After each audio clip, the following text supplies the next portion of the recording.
the time has come for us to wake up and smell not the roses, but rather the coffee on this beautiful Thursday morning. It is a quarter to the weekend. Your two favorite girls are on screen to keep you entertained. What could be better? You are joined by Diana Master and Aina Raiza-Kweyo. How you doing, sweetie? I'm doing fantastic. I can't complain. Honestly, nothing could be better. Yeah, it's a beautiful Thursday. We are almost into the weekend, so I'm very, very excited to see what that has in hold for us. And yeah, can't complain. Yeah, man, I feel you. I think right now it's just cruising. We're just cruising. Nicely. Just vibing. Yeah. The vibes are aligned. The stars are aligning. It's almost December. It's almost December. How to many me. goals have you ticked off? 0. Sweetie. Sweetie. Same girl. We need to Same. hold each other accountable because, like... No, but it's not in our control. I'm pretty sure we've tried. I know, we've tried, shame. I'm pretty sure that we've done, or we are still continuously doing something to realize these dreams. Yeah. But whatever happens, it's really not our control. It's not our timing. You know, if it was up to me, I would have it all right now. Oh, is it you or is it me? I would have the career, I'd have the marriage, I'd have the children, I'd have the Your life would money, just the be car, the house, the everything. friendships. I'd have it all. Yeah. The colleagues, I have it all. I'm telling you, but it's not up to But me. you know, the other day I posted that maybe the reason God hasn't given us some of the things that we prayed for is because He knows how we are or how we will be when we get that thing. Because like imagine you're asking God, please give me $3 million today. You get $3 million today and you're like, oh my goodness. And then you just blow it on useless things. Like you could be like, oh no, I promise God, when I get 3 million, God is like, I know you, you know? So like, I feel like most of the times we really do need to do some introspection, find out, okay, fine, what is it about me? Because remember, God knows us for who we are, not for who we pretend to be. So you could be telling people, no, when I get $3 million, I'm gonna do some philosophical work, charity. I'm gonna give it to charity, and I'm gonna be so nice. And God is like, right. I think that sometimes we do pray amiss. When I learned that you can actually pray amiss, I was like, aren't we supposed to get everything that we asked for? According to God's will. How do we know that it's, if you're asking for, God give me a car, surely it's God's will for you to have a car? Like... Yeah, but not right now. Because what if that car kills you right now? Yeah, But you see, that's the thing. I think the more we spiral into this, the more things don't make sense. Because really, I used to always have that question as well. Like, no, but the Bible says, ask and it shall be given unto you. Yeah. So now I am asking, where is it? And then someone said to me, no, but you have to remember this is all in accordance to God's will. I'm like, yeah, but if you put it in my heart, that means you want it it's His for will. me, right? Exactly. Because if it wasn't for me, I wouldn't be thinking about it. I wouldn't be thinking about it. I wouldn't want it, right? Exactly. So and then it became that thing of just, again, God's timing. We are always telling people that, okay, the Bible says a day to us is like what? No. A thousand days to us is a day to in God. God's eyes. Yeah. So it's one of those things where I guess we just have to remain patient and also just pray that once you get that thing, or rather start by praying to God to say, okay, God, prepare my heart to receive the thing that I'm praying for. So that when it comes, I don't mishandle it, I don't mismanage it, I don't self-sabotage, all of those things. I think that's really all we have to do. So that, and also to pray that there are no delays and that you get to where you're supposed to be when you are supposed to be there. Yeah, I think that's all we can do. And then, of course, just praying for guidance. And just stay ready.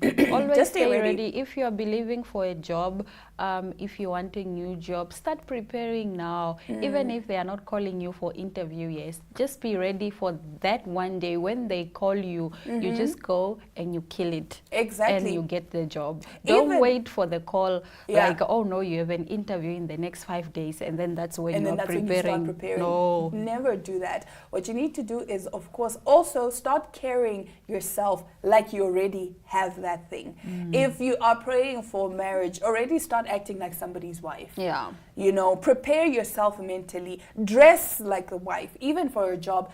Dress like the job that you want. Count on me if I'm not leaving the house. Where must I when dress? you eventually leave the house, more. Okay. And then also just your mentality, just your state of mind. Just be like, you know what? Maybe it's delusion or whatever, but just be like, You gotta point fake of it view. till You gotta you fake make it. Point of view, I'm just coming home from work. Yeah. You know?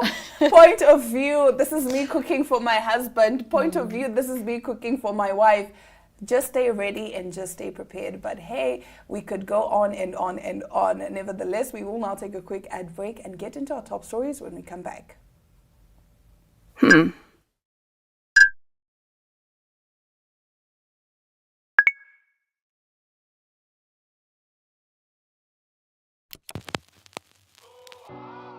eTicket, your online ticket solution for events and event marketing, bringing you ease of mind and making sure that your event gets out there.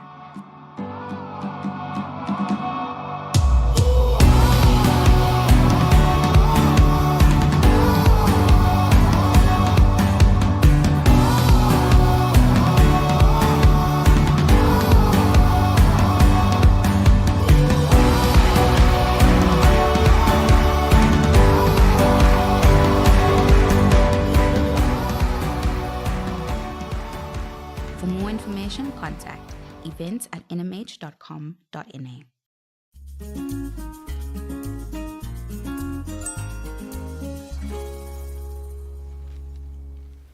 I mean, we keep going on about how you want certain things and whatnot, but what if you take matters into your own hands and get what you want? I So love anyway, that. not in a good way. Shoplifting parents of 11 dodge jail citing China's maternal exemption. A criminal duo in China who carried out a string of thefts have been using pregnancy to escape being sent to jail. Best friends Xiaoqing, 30, and Juju, 39, met through their jointly run clothing business. During the COVID-19 pandemic, when business was slow, their shop was forced to close, leaving them without a source of income. Juju, who has been married and divorced twice, has 7 children from her marriages, 3 from the first and 4 from the second. Xiaoqing has 4 children. Stressed with financial demands of raising children, the desperate mothers decided to turn to crime, according to police in Shanghai. The pair discovered that under the law in China, expectant and nursing mothers can avoid imprisonment for their offenses.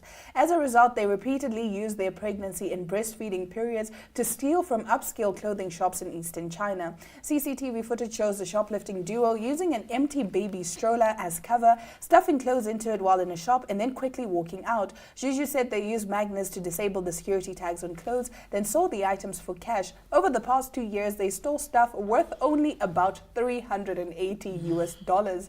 The pair were arrested in March and were sentenced to 1 year and 8 months in prison for theft, respectively. Both are still in their breastfeeding period after giving birth in August and September last year.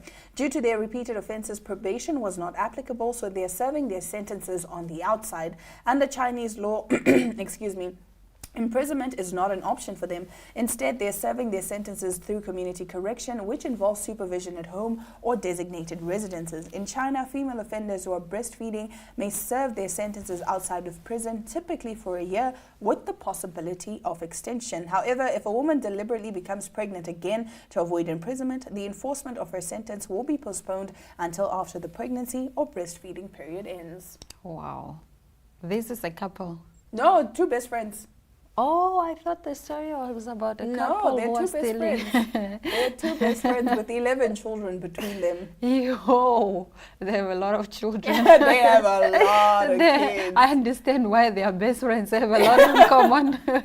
No, but like, also Chinese law. Wow. Imagine being exempted from serving jail time because you're pregnant or you're breastfeeding.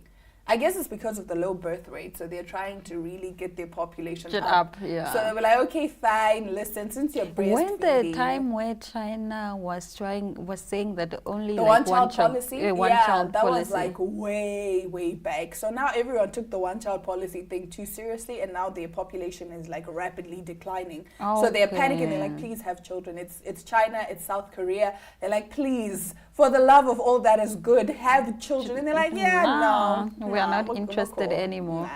Nah. But nonetheless, from one criminal story to the next, a man has been jailed for hiding drugs inside of cheese. Inside of cheese. This is way interesting.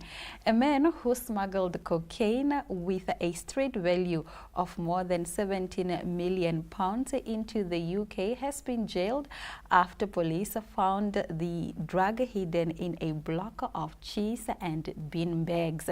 Salim Chowdhury was arrested during a raid on an industrial unit in Blackburn in May 2023. The 46-year-old from Blackburn had worked with a courier that is called Radul Mohabbat and the South Shields in China, and were to make more than 70 million pounds between 2022 and 2023. Both admitted conspiracy to supply cocaine to Preston Town Court.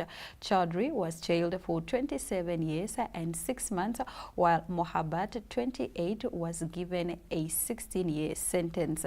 Now, the police said minutes before his arrest on the 3rd of May, Chowdhury was seen taking possession of a Toyota estate from a drug courier and driving it to the old fire station in Blackburn. Officers then ordered him to open the shutters on his unit and found 478, which automatically for us is 217 kgs of cocaine, estimated to be worth more than 17 million pounds inside. A police representative said some of the drug were hidden inside blocks of Gouda cheese imported from Belgium, with other packages being found in black bean bags ready to be handed to couriers. Those are the two. So the one is the drug lord and the other one is the distributor, is the runner. Courier person. Oh my God. Yeah. How old are they, you said? 28, and how old is the other one? 46. I'm assuming the one without the specs is 28. Yeah, I'm assuming the same. Listen, hey, you gotta be creative in this life. We're always being told to think outside the box. But it looks so disgusting. Let us please show that picture of the cheese again. It looks so it's not about it being like disgusting. What thick cheese is this? Gouda cheese. Look, oh my gosh. It's Gouda cheese. So disgusting. Don't you eat cheese? I do, I know, but like...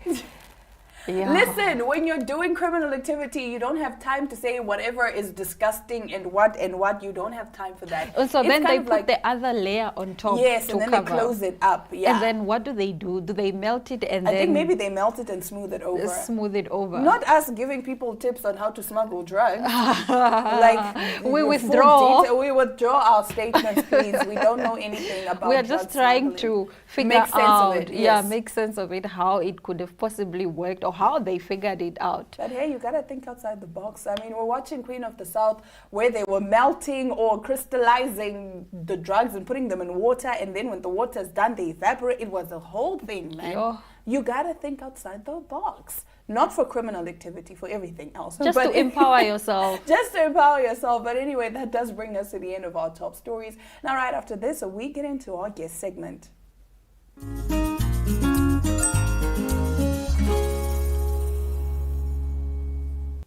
You're still watching Smile the Coffee. Now in today's guest segment, we have none other than Laurentia Prinzonski, who is the Marketing and Communications Manager at Sanlam, and she's going to be sharing with us a little bit about her journey in the corporate world. How are you doing? Fine, thank you. How are you? I'm doing well. Thank you for joining us today. Thank you for having me. It is a pleasure. So starting us off, can you share your story of your early career and how you first entered the corporate world? I started working at a very, very young age. I don't want to say which shops, but I started working when I was in grade 10. And then eventually when you get to university, you start doing odd jobs along the way. I did a few odd jobs with an agency. I studied marketing, my first degree. And then I worked at an ad agency for some time, got into the office workspace at the ad agency and left that. And I think my corporate career started when I started working at the bank. Mm-hmm. I worked in their call center department and credit card department for a few years. And then after that, I left to the insurance industry. Okay. I've been in the insurance industry for the past 8 years. We always say we move from the one insurance company to the next. So I was at one and then I moved to the other one, and altogether it's about 8 years. So yeah, that's how my corporate career started. Wow. Okay, so what motivated you to pursue a career in communications? So while I was at the first insurance company, I was in the marketing space because I studied marketing. Mm-hmm. And then an opportunity arose for me to start doing some communication stuff, public relations, writing. And at that point, for me, in the beginning, it wasn't something that I would have thought I would have wanted to do, mm-hmm. because it means that I need to be in the limelight. I'm not someone to be out there. I'm usually the backbencher. Mm-hmm. If I can do stuff from the background, it would be good. Mm-hmm. But when this opportunity came, I saw it as a good one. And then with time, things progressed, and I realized I needed to go and study, to study in the communications field. Mm-hmm. I went and I studied. I completed my honors degree in communications, and that's how I got into the communications field. The opportunity that I got presented that, and so I decided, let me make it formal. And I did it, and I made it formal, and that's how I got into communications space. You know, it's a very big field. Mm-hmm. A lot of people don't necessarily understand how big it is and what a variety of things, the scope it has. But as you go deeper into it, you see how it is. And so I still learn every single day. I mean, yeah, you learn something new every day. Yeah, so I've been in this communication space for the past 3.5, 4 years now. Okay. And it still feels new every morning. I can imagine. Now, in the beginning, what were some of the initial challenges you faced in the corporate landscape, and how did you overcome them? I think these challenges that I'm going to mention now is not necessarily just in the beginning, but it still continues every day. I think some of them were, for me, technology limitations, cultural barriers. Sometimes corporates don't see the essence in having a communications or a public relations person as an employee or as a department, for example. People don't understand the difference between marketing and communications, and that marketing has its own aspects and that communication has its own aspects. So you still fight these challenges every day. Mm-hmm. But I think what makes it exciting to go through these challenges are that with technology, for example, it's something that develops every day. Yeah. So people are getting used to the idea. And so it doesn't become such a big challenge anymore. It just becomes a challenge because you fight for budgets to get to technology.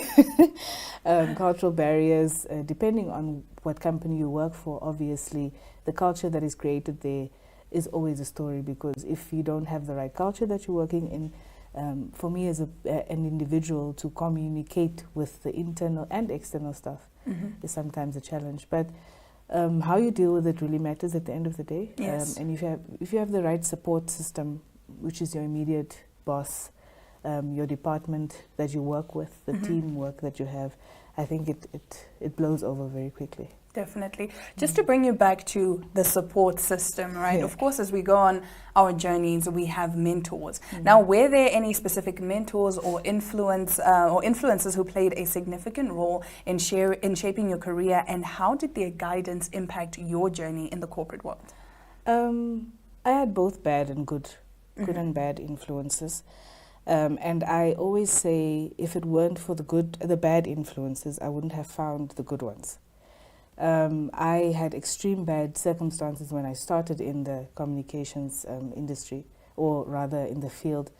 And, you know, you sometimes just feel like, is it really worth it to be, Yeah. to be in this space? But if I look at it when I stepped out of the first space of the bad, I would not have found all the good people that I was running away from the bad from. You know? So the influences were there. The bad ones made me learn a lot. I still learn from those bad experiences because it made me a tough cookie. But the good ones were there. They are still there. I had, for the past 3 years, before I got into the managerial position, I had my immediate boss that left, and so I then applied for her position, and this is where I am now. Oh, nice. So Okay. she mentored me. She really pushed me in a good direction, and I never knew she's pushing me into her Into her position, yeah. And then in the time that I was, getting into the interview phase of her position, I had met a coach, and she really took me through what it would be like in this space. And she takes me through still every day, because when you wake up and you have a thought or so, and you're just like, today I don't feel like this, and then she's like, yeah, but I told you this is what's going to come up, this is how you can deal with it, and let's move forward. And that relationship is always the best thing that can happen, that you have a relationship with your coach or your mentor, that you'll be able to call them anytime you don't feel exactly up to it or up to something. And also just when you need advice, because a managerial position is not, I always say I don't want to be a manager the same way that my manager had treated me a few years ago. So you try as much as you can not to be that person, forgetting that you're trying too much not to be that person. Oh, I see. Yes. Yeah. So they are there, these mentors and coaches, to remind you, this is where you are, this is where you came from, move on from that. Oh, that is beautiful. And it's definitely needed. Hey? It is needed. Now, lastly, looking back at your journey, what advice would you give to young professionals aspiring to follow a similar path in communications or corporate leadership? I think a lot of times we forget where we come from. We go to university, we start off, and then we just move on with life. And then in the process, we don't learn from people, we don't learn from things that happen around us. I always say, why would I want to go through the same problem that Micheline, for example, went through? When she's gone through it, you've been with her through that process.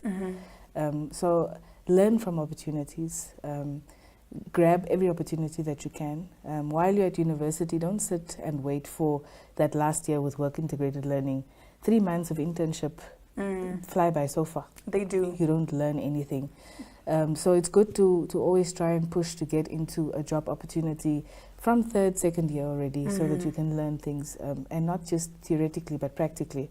Because when you get into the industry, whatever you've learned theoretically, sometimes it doesn't really matter the first 2 years of your corporate. It's true. And corporate can swallow you alive if you are not ready for it. So we need to learn to get out there and push and ask questions. Don't feel stupid. Research, read. We have lost the importance of reading. Or we read just to get it over and done with, but not to necessarily understand it. So it's the same with listening as well. I mean, we listen to respond, not to understand. Yeah, we're very reactive and not proactive at all. So I'd advise young people to just be themselves, but push as much as they can, ask and learn, and get into the working space as soon as possible. Yes, there's a lot of people that say there are no jobs in Windhoek, but I tell you, there are jobs. We must just go there and be humble and find ourselves in the spaces that we are in. Definitely. Oh, that is beautiful. Thank you so much. Hey, this is definitely much needed advice, because you hear people telling you there are no jobs, so you don't actually make the effort to go out and look for a job, because like, oh, but Laurentia said there are no jobs. No, there are jobs. And I mean, when I started working, I started in Mr. Price. I was one of the first people that worked at the Mr. Price in Marwamo. Wow! But it didn't stop me. I was still studying, but it didn't stop me to pack those bags or to be at that till. And a lot of times, today's kids, for example, feel ashamed because they're standing behind a till. Yeah.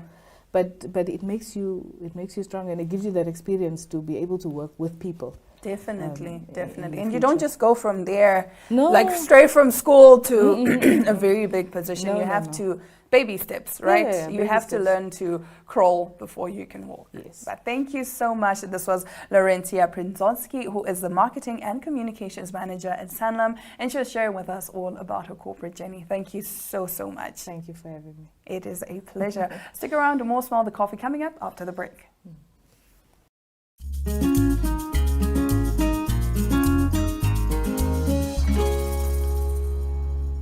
All's well that ends well. Thank you so much for joining us this morning on Smell the Coffee. We do hope you enjoyed the show as much as we enjoyed bringing it to you. And of course, our bizarre and funny stories from Diana Master and Aina Raza Cuello. Do have yourselves a beautiful, beautiful Thursday ahead.